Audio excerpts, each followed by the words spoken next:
Welcome to the Big Bets on Campus podcast. This is the weekend warm-up brought to you by DraftKings Sportsbook. I'm Mike Calabrese, joined by my Action Network co-host Duck. Duck, how you doing, brother? We got lots of music on in the background. I think that may have been my fault. A little too excited for this show. We also borrow that music from College Football 26, a place that I live whenever I'm not on camera. Pretty much, you want to see me out in EA Sportsland on the sticks. Happy to play a game or two with you. Every Friday, we come here live. We make our final additions to the weekend card, and now it's getting more and more interesting because not only do we have bowl games, we got the FCS semifinals, we got college hoops. We're looking at the latest market movements, team reports, injury reports, weather forecasts as it relates to college football. And since we're live every single Friday, we're always going to take questions from the audience along the way. So you can submit your questions right here on YouTube or over on the Action Network Discord or tag us on X. However you want to get the questions to us, we'd be happy to run through as many as we can in, let's call it, the next 40 minutes. Before we get into the bets, though, there's a quick and easy way for you to tail us. First, sign up for Action Network Pro. You'll get instant notifications when any Action Network expert tracks a bet.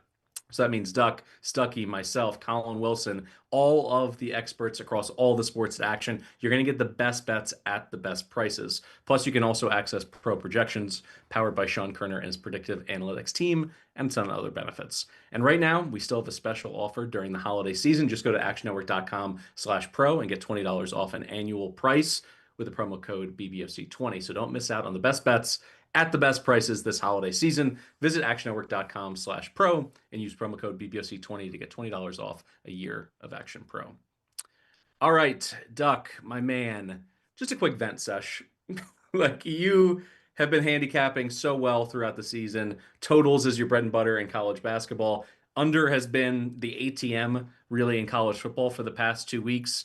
Got the under here between Kennesaw and Western Michigan, and what? Not one, but two defensive touchdowns, two scores 65 yards or longer from scrimmage.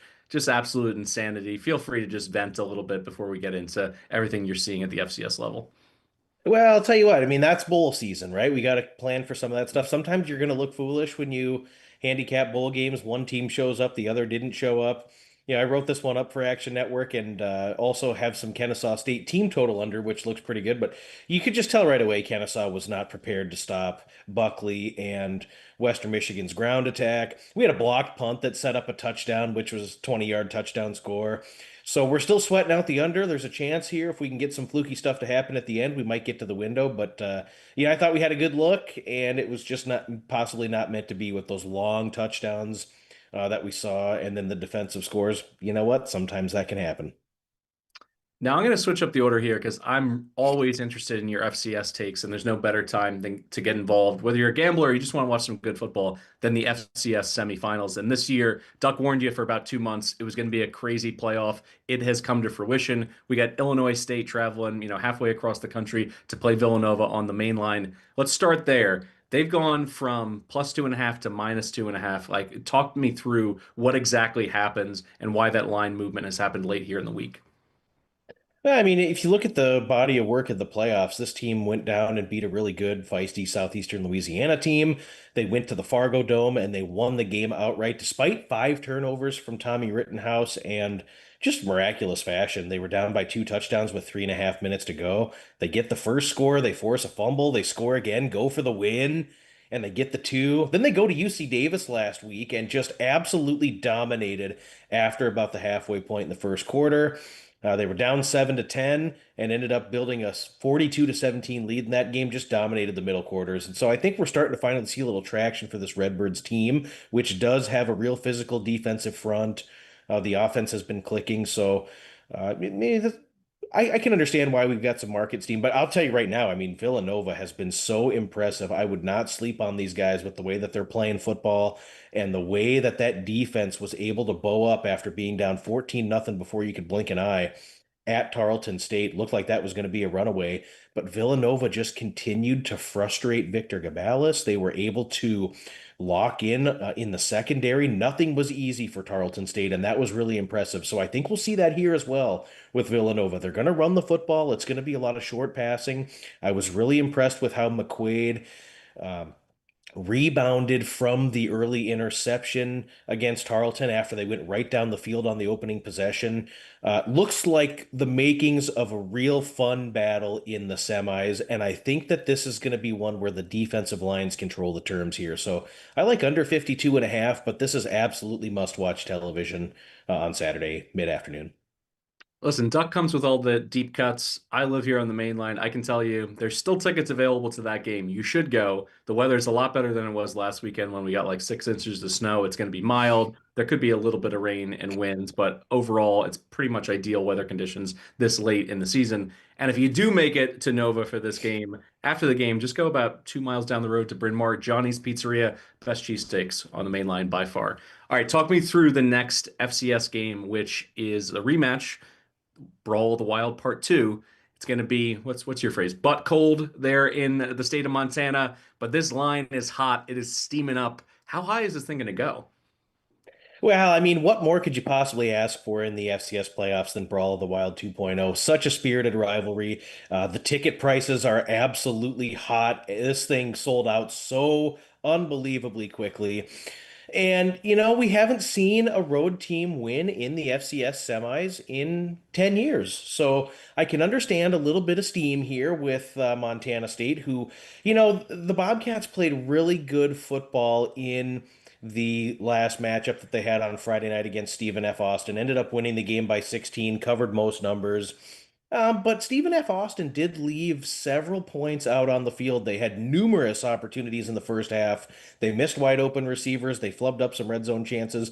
And I don't think that Montana is necessarily going to let those opportunities slip through the wickets. You've got their quarterback Ayad, who's just been on fire in the playoffs. Eli Gilman's a 1,400-yard rusher. The receivers are stepping up. The offense for Montana is very, very good. I'm not sold necessarily that the Grizz defense is elite. They've been serviceable and they've really stepped up against South Dakota State and the University of South Dakota in the last couple of games. But Montana State is just such a different animal, and they can lean on you for 40 or 45 minutes, and then in the fourth quarter, the dam breaks. And so I would imagine that both of these offenses are able to move the ball. We should see a back and forth affair. I think it'll be high scoring, so I do lean over the posted total. The steam has been wild, though. If this touches 7, I think that the Grizz would have to be considered here. This is just going to be such a fun game between these two Montana schools that are going to throw haymaker after haymaker. Very possibly could decide the FCS championship in this game. I still want to give all the credit to Illinois State and Villanova. Those two squads will certainly show up and make the trip, whoever wins that one. But this game here could be who determines who's going to win the national championship at FCS. All right, I'm going to lean in here, give you a little update, Duck. Western Michigan missed field goal inside 5 minutes. Can we get the miracle under there? We're going to be following along live the rest of the way. Question that came in, I don't know if you have an answer for it. Harding or Ferris State, like some great football at that level. Ferris State, giving the gift of Trinidad Chambliss to, the FBS playoffs as well at the 12 team this year. So they've been playing great football my entire life. Any thoughts on that one? I'll have to wait for a betting line, which I believe we will see. Generally, the D2 final does allow for side and total betting. Harding runs a really explosive triple option attack. My They man, are a I knew you were going to be in your bag on this one. I love it. I mean, you talk about like the old style quintessential Army, Navy, Air Force triple option. That's exactly what it is. Fullback dive. You've got the sweep on the outside, quarterback follow. You get a legitimate, fun triple option attack, and their rushing offense. I mean, probably not against Ferris State, but against about everyone else. It's 300 or 400 yards per game on the ground, and it's 2 or 3 pass attempts per game. So that's going to be real fun to watch. Ferris State, a very proud Michigan D2 program, and a team that has had a tremendous amount of success and have now put players, elite players, at an elite level at FBS. So should be a real fun game here. I would imagine that Ferris State is favored by 3.5. I'll have to give some more insight on Twitter after we see a real line, but that game is going to be a tight game and a fun D2 championship. I brought up the tickets for the FCS semis. You can still get into the Nova game for $20. The cheapest ticket for Brawl of the Wild 2.0, $371 plus fees, according to SeatGeek, at least. All right, let's talk about the big boys here. Go to the 12-team playoff. This line has been yo-yoing all over the place all week. You don't know if it's, services releasing plays. You don't know if it's intel on the tight end situation for Bama. Is Jam Miller truly 100%? What is predicating it?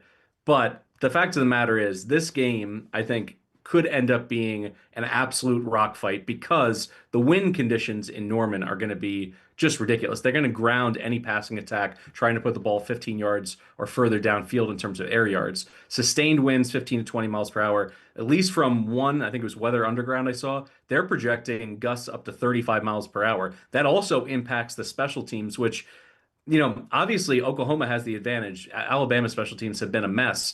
But if the wind is that bad, I guess everybody's just going to be a mess as long as you can get the ball off your foot and hope that it can go 20 yards on a punt and not get blocked. It may end up being a wash because these wind conditions are so bad. I'm on the record. I like Bama. I grabbed him this morning at plus 100 on the money line. I think at the end of the day, the Oklahoma passing attack is so fundamentally broken. I know that the wind is kind of going to bring everybody to a similar level in this game, but you look at Mateer post surgery, post injury, three big time throws, 13 turnover worthy plays. He can do everything with his legs, and Bama, that's been an issue for them, except in their first meeting with Oklahoma. They were able to really corral him for the majority of the game. If they get into the red zone, there's not much you can do because just by virtue of some of the plays they run out of Arbuckle's system, they run quarterback power. They get an extra hat on a hat. The numbers start working in their favor when it's just a direct quarterback run or a blast. But outside of that, in between the 20s, I think Oklahoma has the right game plan. I think their defense is clearly being overshadowed. Oklahoma, that's why they're here. That's why they finished in the top 10 this season. It was all on their D that is getting a little bit healthier with an extra edge rusher coming back. I still like DeBoer and Grubb in this spot. They were able to generate 400 yards of total offense. The only reason they lost by two was because they were -3 in the turnover margin. So I still think there's value on them. I don't necessarily disagree with some of the talking points on the Oklahoma side, but I think it's a little bit overblown. This Venables owns Alabama, and there's, nothing that, either Auburn or Alabama has been able to do against them.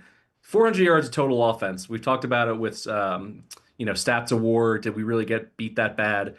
Net success rate is something that you should look at. And the calling card for this defense is that you can't run on them at all. Outside of sack yardage, Bama got to about 90 rushing yards. I know there was like one or two long runs that they popped, but I don't think it's going to be like them rushing for 15 yards and being truly one-dimensional. And last piece before I get you in on this, if it is a situation where Ty Simpson has to pull a rabbit out of his hat, no one had more big time throws in the SEC than he did. More than Pavia, more than Chambliss. The guy can put it in tight windows. And because of the wind situation, it's probably going to bring that in a little bit. Instead of going 15 yards downfield, can you hit those quick slants? Can you throw underneath the wind? It's almost like, hitting an iron off the tee, keeping it below the wind, to keep it in the fairway. But I think he's just clearly the better quarterback. I see them winning a rock fight. I'll go, let's say 16-13, probably a missed extra point in there. I think it's going to be a weird score as well. I also like to bring this up at this time of year. If you really like a potential rock fight and you think that there could be some weird scores, just play some roulette chips out there for the exact score outcomes because you can get 120, 150 to 1 on an exact score, particularly when it's not a key number, a 17, 14, something like that. Once you start playing those odd numbers a little bit, the payoffs are huge. I'm just saying, it's pizza money, it's couch money, but I think this game is pretty much a lock to be scored in the 30s or low 40s. So that gives you a pretty tight window, whether you think Oklahoma or Alabama ends up pulling it out. All right, Duck, let me get you involved here. I know you've heard my spiel on it. Colin and Stuck are on Oklahoma. Where do you come down on this?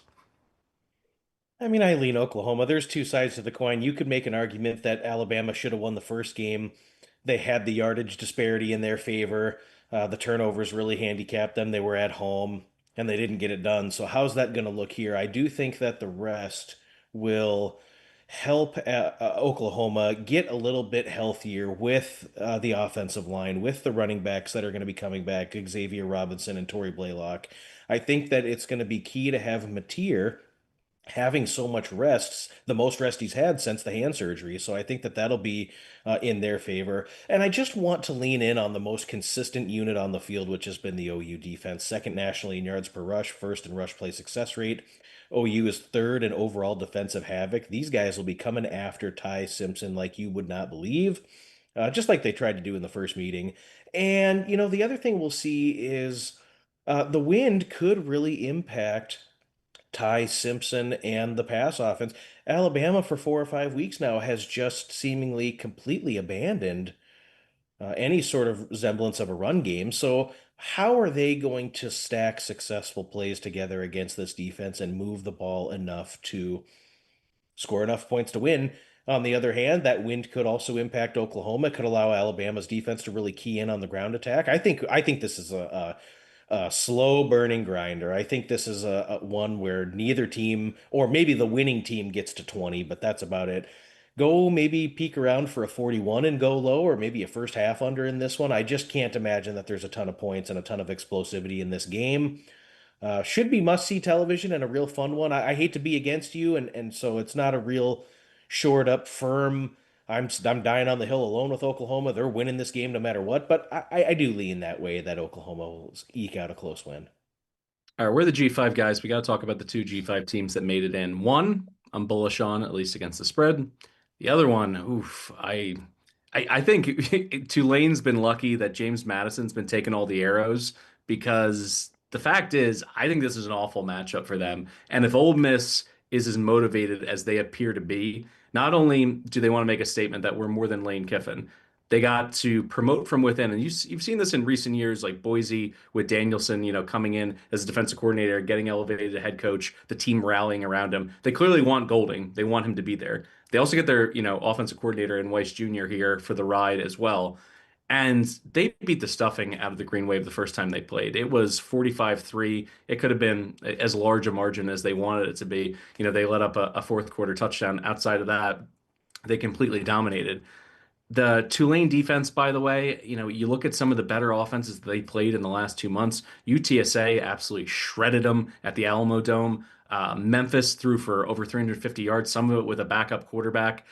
I just look at what Shambles brings to the table, which is if he had played the whole season, he would have been in New York. I think he would have leapfrogged one of the quarterbacks there because, or probably Pavia in this case, he probably would have ended with like 4,300 total yards, 30 total touchdowns. He had 22 big time throws, one of the lowest, actually the third lowest of all Power Four quarterbacks in terms of turnover worthy percentage, turnover worthy play percentage. The big part of that is he knows exactly what he has to look at pre-snap. And Weiss puts him in these great positions where there's so much RPO stuff going on. No matter what the defense does, there's a way to make them wrong. And he just is a classic quarterback who can make those snap decisions, whether it's pulling it on the read, whether it's the quick bubble, the quick slants.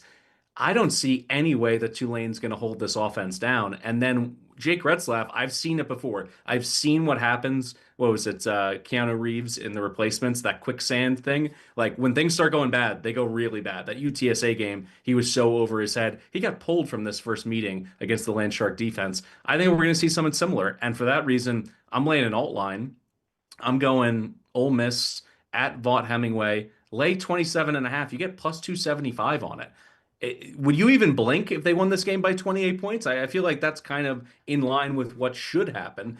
And the final piece of it, it's to be able to cover a big number. Methodical drives are great. You want to get yourself into scoring range, but it's nice to just pop those big ones. And Lacey has broken more tackles than any Power Four running back in the entire country. He is an absolute demon when it comes to yards after contact. I think he's going to be bouncing off some of these, Tulane guys who also, do they have a substitute teacher? Do they have like an absent-minded professor as their head coach right now? Because he's saying he's in two places at once. We all know that's bullshit. He's in Florida. That's where his mindset is right now. He's thinking about the roster. He's thinking about, the once in a lifetime coaching opportunity.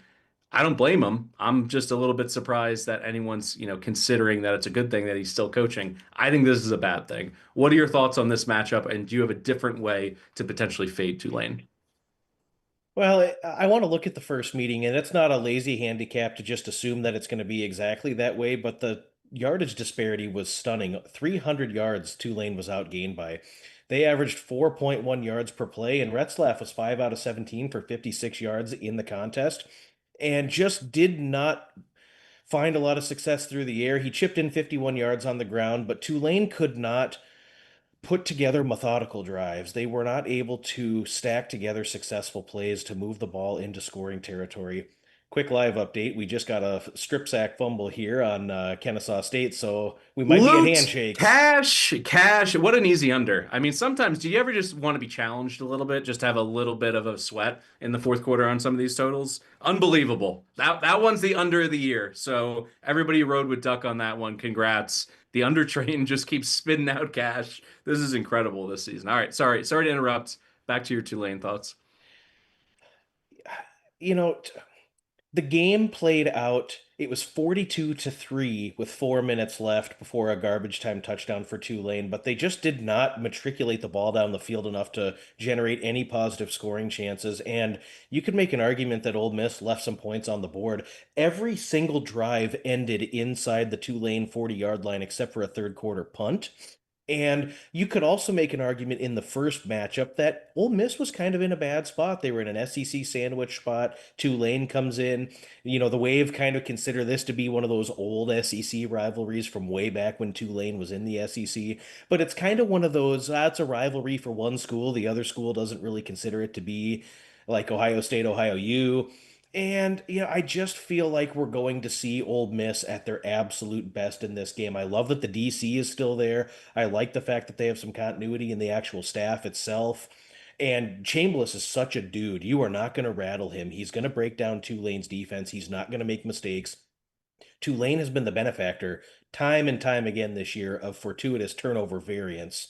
And it took a 5-0 turnover variance for them to even be in this game, and some goofy calls that went against North Texas that should not have. But just in the totality of their season at large, shouldn't have defeated Army, shouldn't have defeated East Carolina, could have lost to South Alabama. This team, I'm glad we have G5 representation, but this is, in my opinion, not the G5 team that you want to back in this situation. The game the first time around could have been so much uglier, and I just feel as though we're going to see significant talent mismatch in the trenches. So Retzlaff is not going to run around and be able to create with his legs. Guys will be coming after him.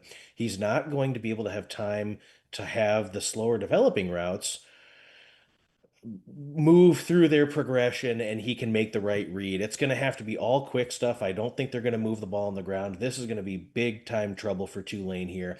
I like Ole Miss to cover the number. I like Tulane's team total under 20 and a half. 19 and a half is still okay. Shop around and find the best number, but for them to have, and the other thing I think is we'll see this play out during the game where Tulane is not going to be able to kick a bunch of field goals. They settled for 15 red zone field goals this season, 31 touchdowns in 56 trips. They're going to have a go for it mentality. And so you're essentially going to say, is the Wave going to score 3 touchdowns? I'm going to bet no. Yeah, 99th in red zone touchdown percentage. I'm shocked they're here. The AAC was a deep league. I would have preferred two, at least two, maybe three other teams over Tulane to be in this spot.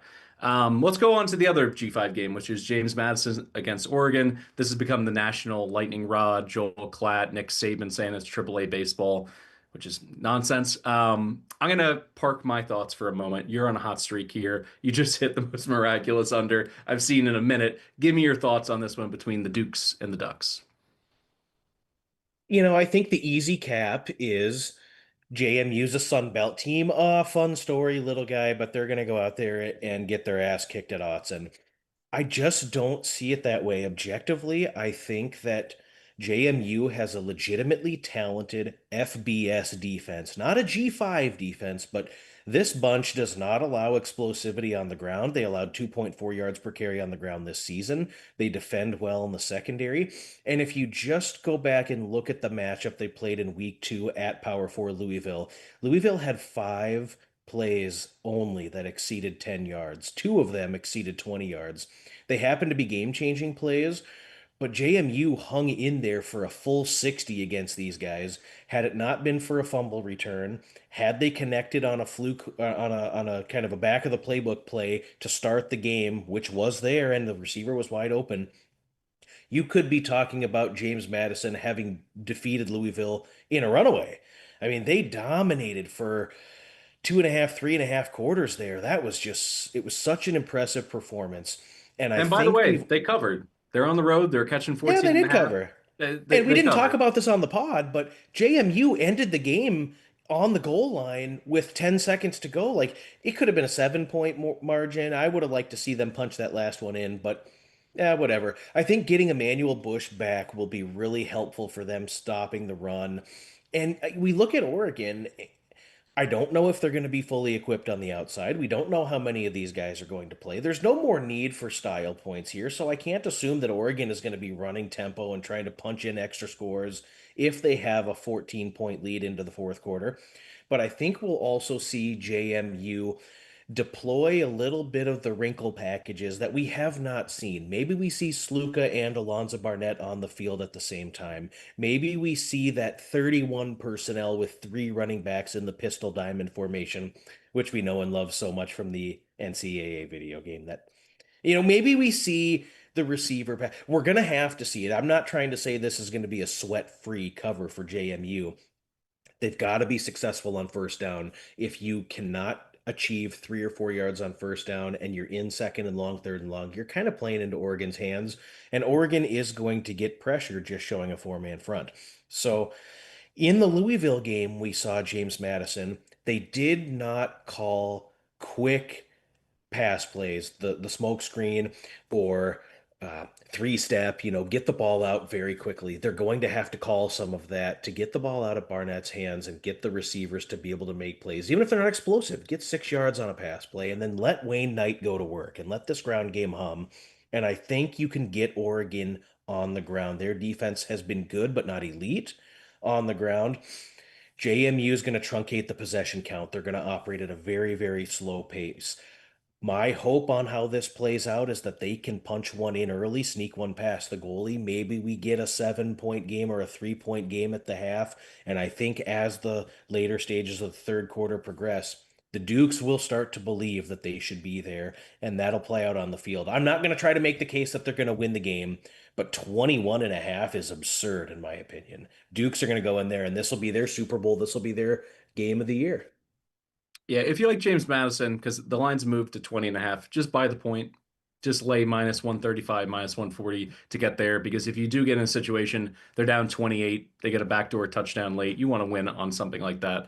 I think the cap, I mean, I've been saying this since the jump, even before all the haters came out of the woodwork. And I truly don't understand the whole Josh Pate, Compton, Taylor Lewis Stupid. thing where it's like, oh, like this is an insult to football and they'll win by. They were losing to Iowa in the final minute of that game.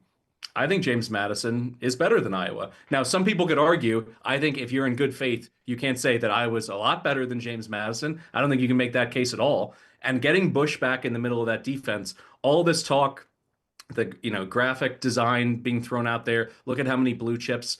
That guy, I don't care what he was when he was a high schooler. He's going to play in the NFL. The guy's an absolute dude. Do they have two more dudes behind him to rotate in? Absolutely not. So they need to stay healthy in this game. But in a one game sample size where it's just your best 11 versus my best 11, each time someone has the ball, I think they're going to be able to hang and keep this competitive because I think the comp for college basketball is a team that's a snail that plays really slow and then plays great pack line defense on the other end of the court and says, you got to hit the threes if you really want to blow us out. Oregon, you really got to hit the explosive plays on the perimeter if you want to blow us out. Because if you think you can just run the ball, 40 times in this game and it's going to be a cakewalk, I don't think that's the case at all. And when you look at the against the spread performance this year, the Ducks had a very good number. They were 8-4 against the spread. In those 8 covers, 237.5 yards per game on the ground, 6.1 yards per carry in their 4 against the spread losses, that dropped down by 60 yards per game into the 180, and then a full yard got shaved off in their yards per carry. James Madison has the best G5 run defense possibly ever. I mean, San Diego State had a really good one a couple of years ago, but they're allowing what, like 8 feet per carry, 76 yards per game. This is their strength. This cap, certainly Oregon has the athletes if these receivers are actually healthy. I think it's a bit of a smokescreen. Evan Stewart, DeCorian Moore, like, are they going to play? Are they not? If they don't play, I don't necessarily think that they just have guys that are going to roll out there that are going to be worlds better than the perimeter defenders on the outside that you're going to see from the Duke. So if those guys play and they hit some big ones and they score 3 50+ yard touchdowns, maybe they do cover the number. But outside of that, I think this trends towards a James Madison team that has always viewed itself as an underdog in a good way. You saw the community, they were lining up, they had state troopers following the bus. They had their fans are taking trains cross country, going through the Rocky Mountains. These people, this fan base, this team is fired up. And their coach, by the way, every time he had an opportunity to punch up at the FCS level at Holy Cross with James Madison, it always seemed to go well. In his last 6 games against FCS nationally ranked teams and FBS Power 4 teams, 5-1 against the spread. He lost the only one there against South Dakota State, who won the national championship. And I brought it up as well. In his last 58 games, 47-11 straight up, the average margin of those losses, 8 points. So I think this is kind of a perfect recipe for a team to hang around. I would love it for the sport if this truly could be a 60-minute battle and Oregon starts to get a little bit tight in the fourth quarter, trying to protect a one-score lead, something like that. That may be a bit of wishful thinking. We need Barnett to play really the best game he's played, post injury. We didn't even think he was going to be the starting quarterback. We thought it was going to be Sluka back in August. And I think what's interesting is they worked their way through, in terms of his recovery. You saw it in terms of his aggressiveness, cutting on that knee. Later in the season, he was an absolute wagon rushing the football. And Colin brought up a great point in our last podcast episode. You can get him at plus 260 anytime touchdown. He's the touchdown man. Wayne Knight will run the ball up and down the field, but he's got 14 rushing touchdowns. This is Barnett I'm speaking of, which is the 5th most at the FBS level among quarterbacks. And our producer Eddie just pointed out Oregon, in terms of their offensive coordinator, Willie Stein, how focused is he in terms of, his future? How much did he prep for this game? Everybody in the Oregon locker room has to be competing a little bit with what's just over the horizon. What's the next game in the quarterfinals? They play this game 100 times, they're probably winning it 98 times. That creeps in mentally a little bit. So I'm going to take the 20 and 21 and a half. As I said, by the point, I think that's absolutely critical to make sure you get the right number there. All right, I'm going to pepper in a bit of college basketball talk, see if we got anyone interested, and then we're going to come back and talk Miami, Texas A&M. I'm going to throw one out real quick. This number popped this morning, the Battle of Seattle, the Seattle University Redhawks against the Washington Huskies. Seattle beat Washington on their home floor last year, and that was with Sprinkle, with a new staff, with new players, hoping to get some momentum. That was embarrassing. And I can tell you, for a program builder like him, trying to work their way up in the Big Ten, that was a black eye. This game has been circled, and the difference is this year they have Hannah Steinbach, and last year they didn't. This guy is one of the best players in all of college basketball. He hasn't played that many games yet because he had an ankle injury. I'm not sure that many people are familiar with this game. This guy's an absolute dog. He's been just ripping up the Big Ten. I think he's averaged 26 and 13, shooting 75% from the floor. You give him the ball, you get 2 points. And in terms of size, Seattle's best player is 6'7". He's going to eat this guy for lunch. I'm going to lay the 7.5 here. I think this is one of their last opportunities before winter break. I think they have one more against Eastern Washington after this. But this is, hey guys, let's lock in, let's focus. Blow out the ends, the remnants of our non-conference schedule, and then we'll get focused to Big Ten play in earnest when we get back to campus after Christmas break. I think this is a good spot for them. Also, it's only a 15-minute bus ride. There's going to be plenty of Husky fans there at Seattle U for this game. So a team that historically has been very, very good on their home floor. 81% of their games they've won straight up, I believe, in the last 5 years on their home floor. Seattle U, I got respect for you when you're playing low major teams, not a big boy like this who's got revenge on their mind. Duck, hit me with one of the college basketball plays that you have teed up here for Friday or Saturday. Yeah, I've got two tonight, both logged in the Action Network app. Lines still widely available. We've got South Dakota State traveling to Milwaukee. They're playing a neutral venue here at the Fiserv Center. The Jacks are way down with their offensive tempo this season.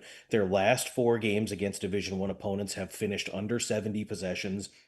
And I really wonder how much either one of these teams wants to run here. Milwaukee's definitely going to get their cardio in 2 short days when they play Cleveland State, who's really ramped up their tempo before getting the extended break for Christmas. And we look at the Jacks, they're not going to play for 10 days after this one.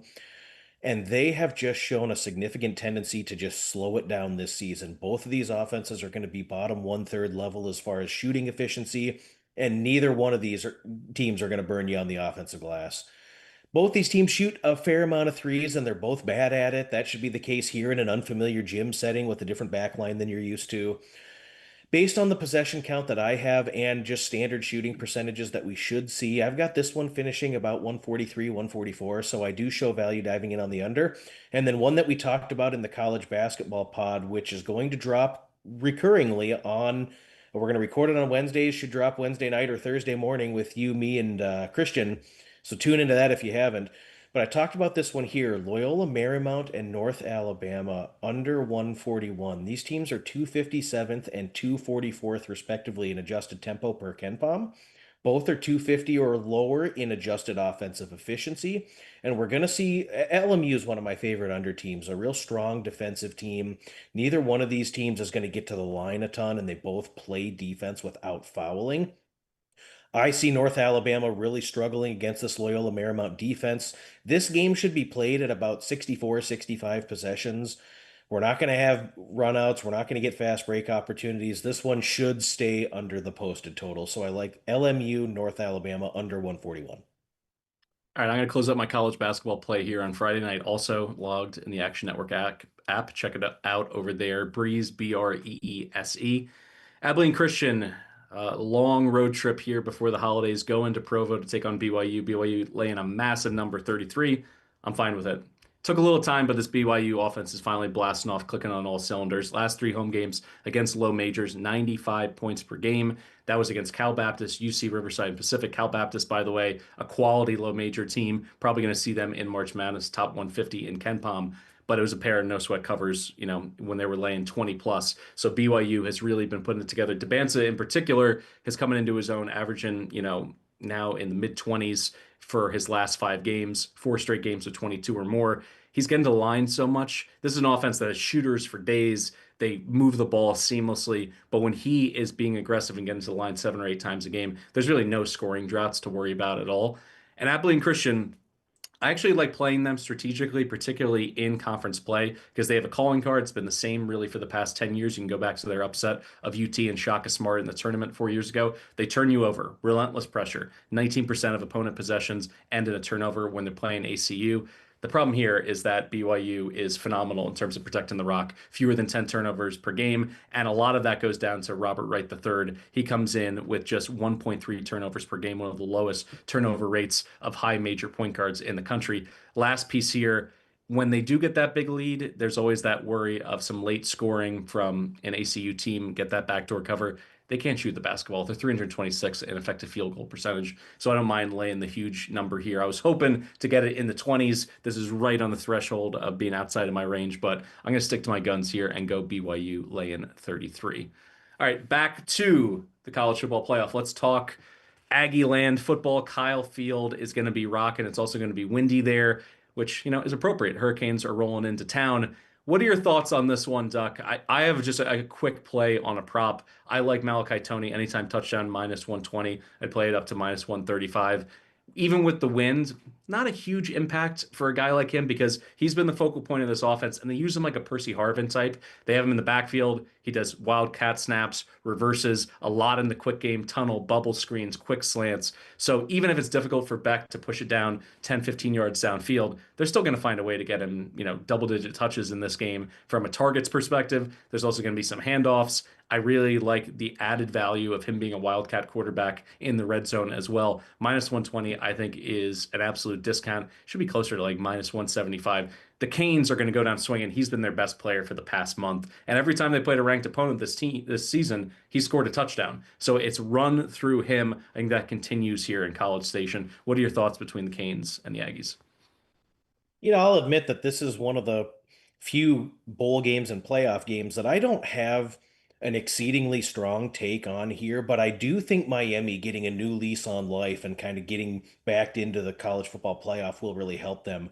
Oftentimes, people have mentioned the Mario factor and being afraid of Cristobal, but generally for me, I've seen him really flub games up when they're 17 or 20-point favorites and they should win these games comfortably, and they don't take knees, they hand it off, and then the Georgia Tech gets the fumble and goes all the way down, or goofy stuff like that. Saw it with Louisville this year as two touchdown favorites. I think in this situation as the dog, this team's showing up, and I think that this Miami defense will have a significant impact on this game. 2.9 yards per carry allowed on the ground this season, eighth nationally in defensive success rate, eighth in red zone efficiency, 20th in preventing explosive plays. Nothing easy from A&M here. And while A&M is a good team, I wonder if they are elite. They played Notre Dame at the right time before they came into their own. They had the benefit of a softer SEC schedule than most. I think if Notre Dame and A&M played today, that would play out much differently than what we saw in week two. And I mean, we can argue that maybe this game plays out a little differently than what everybody else thinks. I think it'll be nothing easy for A&M. I think they'll struggle offensively against this Miami front seven. And you know what? An unfamiliar environment for Miami and Carson Beck. I even during his time at Georgia, I can't recall him ever going to Kyle Field. Maybe he did, but I don't recall that ever happened. I Just mean, could it's be. ridiculous. How could teams in the same conference ever play each other? The SEC is just hell bent on adding teams until no one plays each other. 26 team league, super league. Sorry, don't get me started. Should be Pisses me off. 12. They're trying to ruin college sports. But yes, Carson Beck doesn't have experience in Kyle Field. This I kind of joked on the pod. This is kind of an old school 2007 type handicap, but with the total where it's at, maybe go find 24 and a half and hit the first half under there and could be an important hook. But I could see this one starting out slow. Maybe there's a feeling out process. We saw that in a couple Miami big games this season where they really leaned on the run game early. So I could see a little bit of that. Would be the way I'd look as first half under. All right, let's talk real quick. I saw some chatter in the chat about Memphis NC State. Who's even playing for NC State in this game? It seems like it could be a belt to ass situation for Memphis if we're into second stringers across the board for the Wolfpack. We're 7-0 NC State live here as we've played 3 minutes in the first quarter. So they went right down the field. Memphis has an elite uniform combination going on right now. Blue pants, white jerseys, white striped helmets. Turn on your TV. That combo is elite. Could be a back and forth affair. CJ Bailey looked sharp in the first drive. I think Hollywood opted out, confirmed not in, so that kind of would have been a blow. They, Brendan Lewis is jogging out there. I wonder how healthy he might be, but he showed up ready to go. So it could be a fun game here. I'm gonna have to go live here since this one's already we've already got some scores here, but um, I don't know. I kind of leaned over in this one, and then we had some opt-out questions, which kept me off of it here. So maybe I should have jumped in. I just never ended up doing it. But I'm gonna hop in right now. I can get Memphis plus 6.5. What do you think about that? Basically even money. yeah, I mean, I would imagine that these guys show up and are ready to go and There we can go. respond here. So So it goes. It is in the app right now. I'm glad that we talked through this so I can get a much better number. Yeah, I think the loss of Hollywood, nobody was more dynamic in the ACC with the ball in his hands. And while Bailey apparently looked good on that opening drive, I think it could end up biting them not having their best playmaker and the best playmaker arguably in the ACC outside of Tony. Any other games that you want to get to? We can also take questions from the audience along the way here as we close out the weekend warm up. yeah, I mean, there's one coming up that's kind of on the radar here. I think UNLV is really going to show up here, and I think that if you even just remove the rest of the administrative distractions for Ohio U and what's going on with their head coach, I don't think Ohio U's run D is strong enough to pin down Jet and Calandria. I'm really encouraged that Jet and Calandria decided to come back next year. They're showing back up, running it back for UNLV. Leads me to believe they're going to strap in and be ready to go here in this bowl game. Fast track at the Star. We saw how that game played out at the Star last night with Missouri State and Arkansas State. Should see fireworks, but I think UNLV will really gouge on the ground. Might be pushing across to UNLV team total if we get 35, 35 and a half. I think that they could put up a ton of points and really an opportunity for that group to kind of wash the Boise State stink off of them a little bit. We've seen it time and time and time again. UNLV just can't put a full game together against the Broncos to our dismay. But maybe a chance to really cap your season off with a feel good and then reset and get ready for next year with two of your key guys coming back and build a little run and rev momentum here. So I could see UNLV putting up a big point total on Ohio. All right, one question left before we get out of here. It comes in from Brian Beck. Thoughts on some of the bigger games on Saturday? Let's look at Duke laying 8.5 at MSG against Texas Tech. I'm going to make this a pointed question for you, Josh.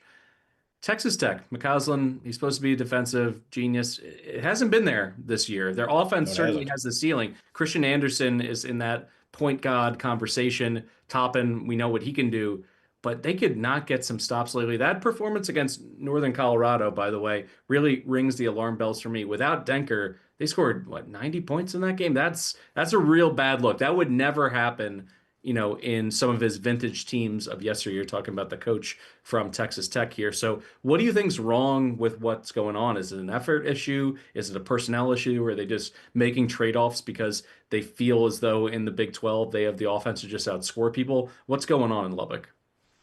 I wonder about that. And after back-to-back games of giving up 90, McCaslin and his calling card has been an elite defense everywhere he's coached. And it's really surprising to see these guys not be fully locked in game after game after game.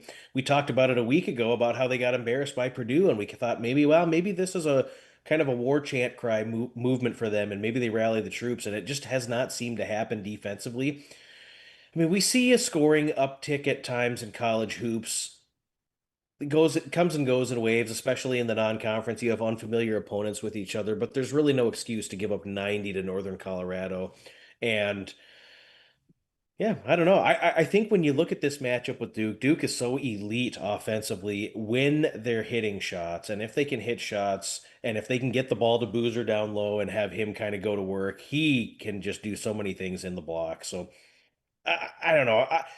My other thing is you got two big teams in a kind of NCAA tournament type of environment. MSG is generally a great under venue, and so I could maybe, if we get a total at 154, 155, maybe look at a first half under 73, 74, that type of thing.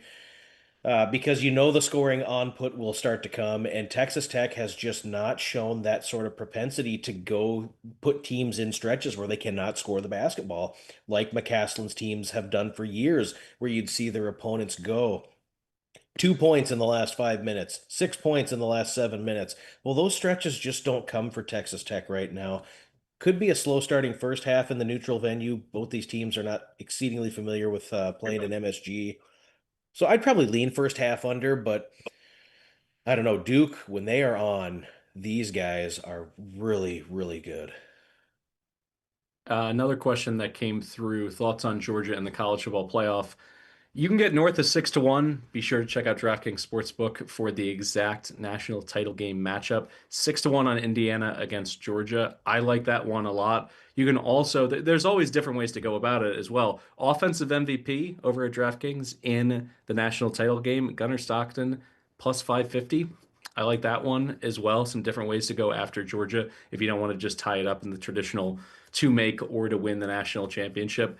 What is your title game, by the way, Duck? I don't think we've actually discussed this yet. I don't think I've really given it too much thought as to who, we fill out the NCAA tournament bracket every year, and that's a lot of fun, but I really haven't gotten into that for for college football.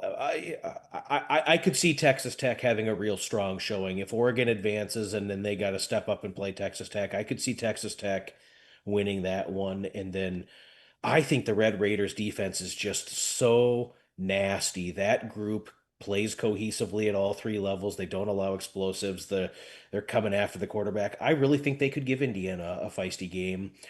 On the other side, we saw Ohio State really flub up some opportunities against Indiana. It really looked like a team that just didn't have, they weren't working the muscle, right? You weren't working the muscle in the second half. You hadn't played a close game deep into the fourth quarter. You hadn't had to go through things situationally with your coaching regimen. When do you use timeouts? What am I going to do on third down to set up the fourth down call? I mean, it just was a disaster for Ohio State in the fourth quarter.